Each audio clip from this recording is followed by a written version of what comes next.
और सवाल मुझे लगता है कि इस पूरे मामले में अगर ममता बनर्जी सीधे सीधे वो कह रही थी कि भाई मैं अगर इस पे जांच नहीं कर पाऊंगी तो मैं सीबीआई को ट्रांसफर कर दूंगी, लेकिन उसके बाद कल जिस तरह से उनका बयान आया और उन्होंने वाम और राम वाली बात कह दी, मैं हाईकोर्ट की इस फटकार के मद्देनजर पूछ रही हूँ कि क्या पहली प्राथमिकता ये नहीं है कि हम सुरक्षा सुनिश्चित करें, दूसरी प्राथमिकता कि कहीं भी कोई अपराध हो तो हम जल्द से जल्द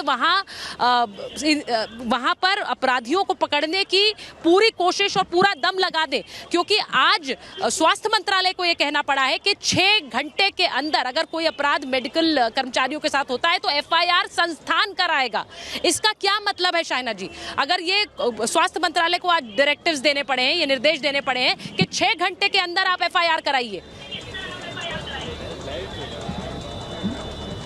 देखिए, ये सच्चाई है कि टीएमसी और ख़ास तौर से ममता बनर्जी किसी को शरण दे रही थी, क्योंकि सीबीआई एक्शन के बाद और जब सीबीआई ने कहा कि एफआईआर आपको दर्ज करना है, तब इन लोग आगे उतर के आए हैं और ऐसे जता रहे हैं कि देखिए हम भी रास्ते पे उतरे हैं। मैं पूछना चाहती हूँ आपके एक पैनलिस्ट को कि लगातार भारतीय जनता पार्टी के ऊपर सवाल प्रश्न चिन्ह उठाना चाहिए। क्या ममता बनर्जी का अकाउंटेबिलिटी नहीं है? एक मुख्यमंत्री होने के नाते, एक महिला होने के नाते, लॉ एंड ऑर्डर एक स्टेट सब्जेक्ट है। हम सभी जानते हैं कि एक महिला डॉक्टर के साथ ऐसे दुर्व्यवहार हुआ है, ऐसी परिस्थिति जो सोच के बाहर है, और वो अपने आप को दीदी कहती है और यहाँ सियासत करती है और बाम और राम और ऐसे शब्दों का दुरुपयोग। मैं पूछती हूँ कि इसमें प्रदर्शन जो आप कर रहे हैं, तो आपने क्यों शुरुआती तौर में टैंपर किया था एविडेंस के साथ और ये कहा कि ये तो कोई सुसाइड दिखता है जब बलात्कार था? आपने क्यों शरण दिए इन अपराधियों को, जहां अस्पताल में हम जानते हैं कि जो डीन थे उनको आपने इस्तीफ़ा दिलाया और तुरंत उनको जॉब कहीं और दिया? बहुत सारे सवाल प्रश्न चिन्ह है, लेकिन मैं राजनीति नहीं लाना चाहती हूँ इसमें। मैं एक महिला के नाते मैं सिर्फ बोलती हूँ कि आपको शर्म आनी चाहिए कि आपके प्रदेश में, कोलकाता में इतनी भयानक दृष्टि से आपने लोगों की कोशिश, लोगों को मदद करने की कोशिश की और विक्टिम के लिए कुछ नहीं। जब तक सीबीआई नहीं आए और प्रेशर नहीं हुआ, तब तक आपने एफआईआर तक दर्ज नहीं किया और कहा कि ये तो लापता है ये डॉक्टर और इनके साथ रेप नहीं हुआ, उन्होंने खुदकुशी किया। तो please don't duck the question, walk the talk, और अकाउंटेबिलिटी, ट्रांसपेरेंसी के साथ आप पेश आते तो वो बेहतर होता। आज आप जिस ढंग से प्रदर्शन कर रहे हैं, देखिए मैं एक बात बताऊं कि देखिए कि आप डिफ्लेक्शन के और जा रहे हैं। ममता बनर्जी पर शाइना जी इसलिए भी सवाल उठ रहे हैं और बार बार ये सवाल आप लोग उठाते हैं कि क्यों ना वहाँ राष्ट्रपति शासन लगना चाहिए, क्यों वहाँ पर ममता को इस्तीफा नहीं दे देना चाहिए, क्योंकि चुनावी हिंसा होती है, फिर उसके बाद संदेश खाली होता है और उसके बाद अब यहाँ पर एक महिला डॉक्टर का रेप, हत्या और उसके बाद वहाँ पर ही उपद्रव, ये तीनों चीज़ें होती हैं और उसके बाद भी ममता बनर्जी सड़कों पर उतरती है। मैं एक खबर बता दूँ कि ममता बनर्जी पर स्मृति ईरानी ने हमला बोला है। उन्होंने आज कोलकाता में प्रेस कॉन्फ्रेंस में कि एक डॉक्टर का अपने ही अस्पताल में गैंगरेप। सवाल कई हैं, जनता को जवाब का इंतजार है। वो कह रही है कि लोगों की आंखों में धूल झोंकना बंद करें ममता बनर्जी। बंगाल की गृह मंत्री ममता है और प्रदर्शन वो किसके खिलाफ कर रही हैं? यानी बंगाल का लॉ एंड ऑर्डर की जिम्मेदारी तो उन्हीं पर है, तो वो खुद गृह मंत्री हैं, लेकिन वो प्रदर्शन किसके खिलाफ कर रही हैं? सवाल ये है, वाम दलों से परेशानी है तो इंडी गठबंधन को छोड़ दें। ये भी कह रही हैं कि अगर आपको वाम दलों से परेशानी है, क्योंकि आप तो वाम और राम पर ठीकरा फोड़ रही हैं, तो आप इंडिया गठबंधन क्यों नहीं छोड़ देती हैं? भाई विवेक जी बताइए। स्मृति ईरानी सीधा सवाल पूछ रही है कि आप इंडिया गठबंधन में रहते हैं क्योंकि आपको राजनीतिक फायदा उसमें नजर आता है, लेकिन इन मामलों पर आप एक दूसरे के ऊपर बयानबाजी भी कर लेते हैं। ये बहुत कन्वीनियंट पॉलिटिक्स है।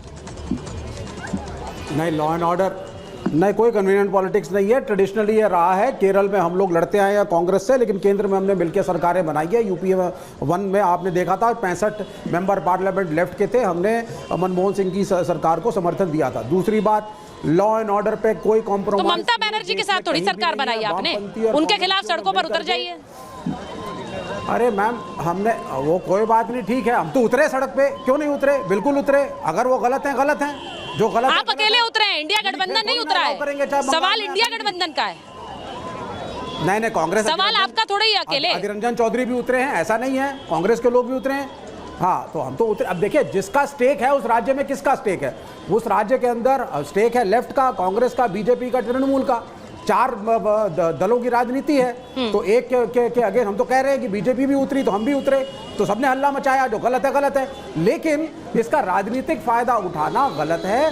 बीजेपी इसका राजनीतिक फायदा उठाने से पहले अपने गिरेबान में झांक के देखे। मेरा प्रधानमंत्री साइलेंट था जब लड़कियों को जंतर मंतर पे, रेसलिंग वाली लड़कियों को पीटा जा रहा था। मेरा प्राइम मिनिस्टर साइलेंट था, मणिपुर पे कोर्ट ने फटकार लगाई, तब मेरा प्राइम मिनिस्टर बोला। तो ये आपको क्लीन चिट नहीं मिल सकती भाजपाइयों को आज आकर के। 65,000 से ज्यादा केसेस महिलाओं। बताइए भाई शाहना जी, आपको क्लीन चिट नहीं मिलेगी, वो कह रहे हैं। यूपी में है, पहले आप प्रेसिडेंट रूल यूपी में लगाइए। देखिए, हमें इनकी सर्टिफिकेट की आवश्यकता नहीं है।